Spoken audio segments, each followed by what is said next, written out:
Hello and welcome to Read the Whole Bible with Trenda Jones. I'm Trenda and this is day 70. Let's read and may the Lord add a blessing to the reading of His Word. Today we begin in Leviticus chapter 1, the burnt offering.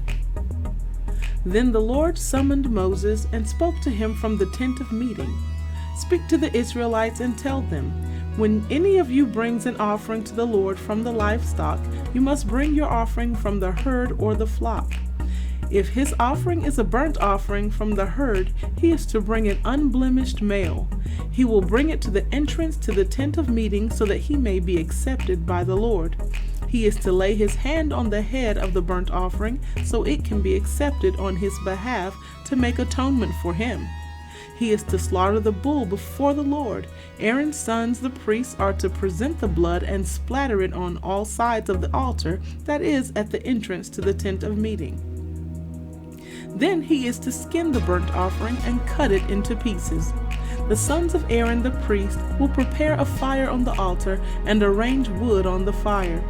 Aaron's sons, the priests, are to arrange the pieces, the head and the fat, on top of the burning wood on the altar. The offerer is to wash its entrails and legs with water. Then the priest will burn all of it on the altar as a burnt offering, a food offering, a pleasing aroma to the Lord.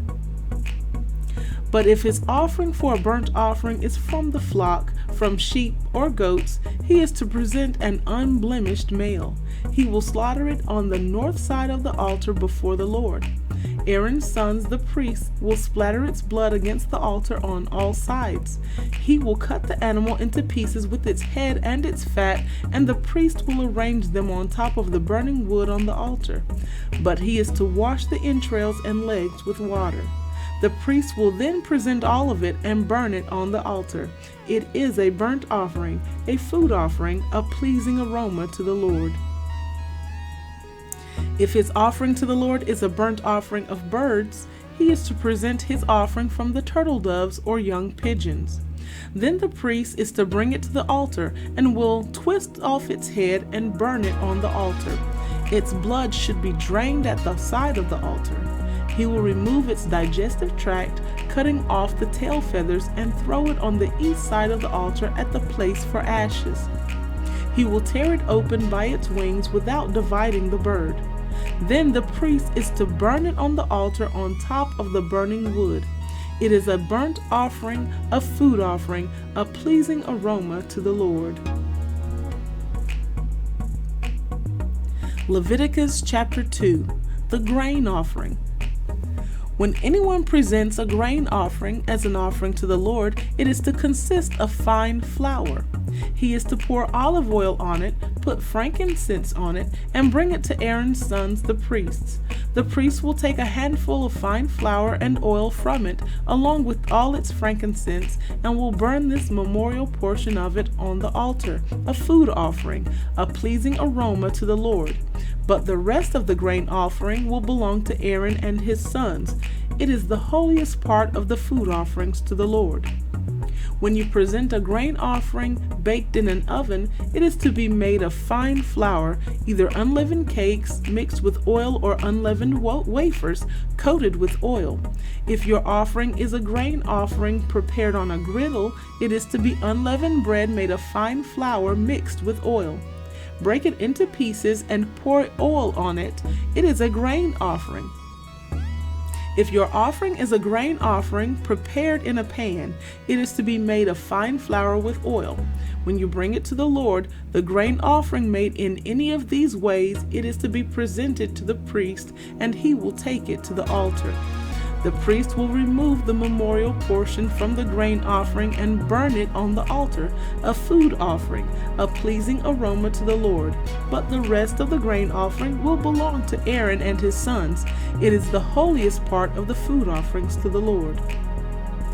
No grain offering that you present to the Lord is to be made with yeast, for you are not to burn any yeast or honey as a food offering to the Lord. You may present them to the Lord as an offering of first fruits, but they are not to be offered on the altar as a pleasing aroma. You are to season each of your grain offerings with salt. You must not omit from your grain offering the salt of the covenant with your God. You are to present salt with each of your offerings. If you present a grain offering of first fruits to the Lord, you are to present fresh heads of grain, crushed kernels, roasted on the fire for your grain offering of first fruits. You are to put oil and frankincense on it. It is a grain offering. The priest will then burn some of its crushed kernels and oil with all its frankincense as a food offering to the Lord. Job 35. Then Elihu continued saying, Do you think it is just when you say, I am righteous before God? For you ask, what does it profit you, and what benefit comes to me if I do not sin? I will answer you and your friends with you. Look at the heavens and see, gaze at the clouds high above you. If you sin, how does it affect God? If you multiply your transgressions, what does it do to him? If you are righteous, what do you give him, or what does he receive from your hand? Your wickedness affects a person like yourself, and your righteousness a son of man. People cry out because of severe oppression. They shout for help because of the power of the mighty. But no one asks, Where is God my Maker, who provides us with songs in the night, who gives us more understanding than the animals of the earth, and makes us wiser than the birds of the sky? There they cry out, but he does not answer because of the pride of evil people. Indeed, God does not listen to empty cries, and the Almighty does not take note of it. How much less when you complain that you do not see him, that your case is before him and you are waiting for him. But now, because God's anger does not punish and he does not pay attention to transgression, Job opens his mouth in vain and multiplies words without knowledge. Mark chapter 7, beginning at verse 1.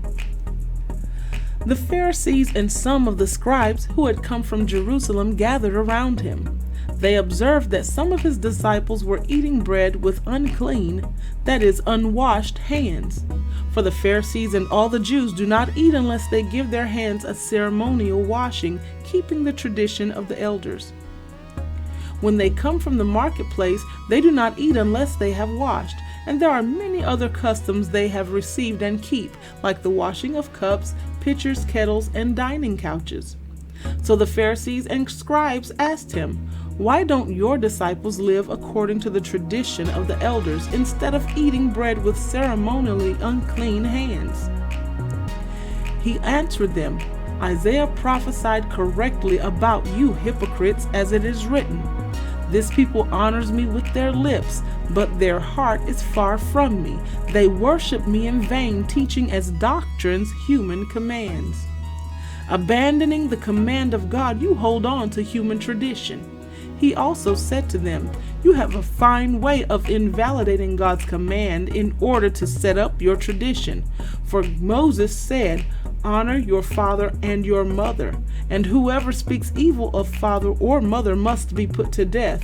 But you say, if anyone tells his father or mother, whatever benefit you might have received from me is Corban, that is an offering devoted to God. You no longer let him do anything for his father or mother. You nullify the word of God by your tradition that you have handed down, and you do many other similar things. 1 Corinthians chapter 14, beginning at verse 1. Pursue love and desire spiritual gifts, and especially that you may prophesy. For the person who speaks in a tongue is not speaking to people but to God, since no one understands him. He speaks mysteries in the Spirit. On the other hand, the person who prophesies speaks to people for their strengthening, encouragement, and consolation. The person who speaks in a tongue builds himself up, but the one who prophesies builds up the church. I wish all of you spoke in tongues, but even more that you prophesied. The person who prophesies is greater than the person who speaks in tongues, unless he interprets, so that the church may be built up. So now, brothers and sisters, if I come to you speaking in tongues, how will I benefit you unless I speak to you with a revelation or knowledge or prophecy or teaching?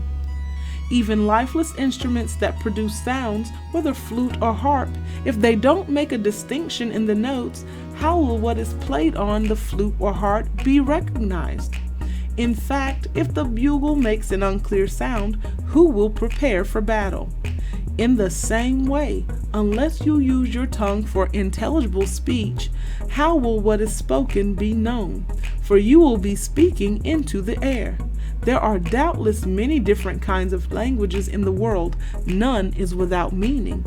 Therefore, if you do not know the meaning of the language, I will be a foreigner to the speaker, and the speaker will be a foreigner to me. So also you, since you are zealous for spiritual gifts, seek to excel in building up the church. Psalm 70, a call for deliverance, for the choir director of David, to bring remembrance. God, hurry to rescue me. Lord, hurry to help me. Let those who seek to kill me be disgraced and confounded. Let those who wish me harm be turned back and humiliated. Let those who say, "Aha, aha," retreat because of their shame. Let all who seek you rejoice and be glad in you. Let those who love your salvation continually say, "God is great. I am oppressed and needy. Hurry to me, God. You are my help and my deliverer. Lord, do not delay." And this concludes our reading of day 70 of Read the Whole Bible with Trenda Jones. Thank you so much for joining us here today, and we look forward to reading again tomorrow for day 71. Until then, God bless you, and may the Lord add a blessing to the reading of His Word.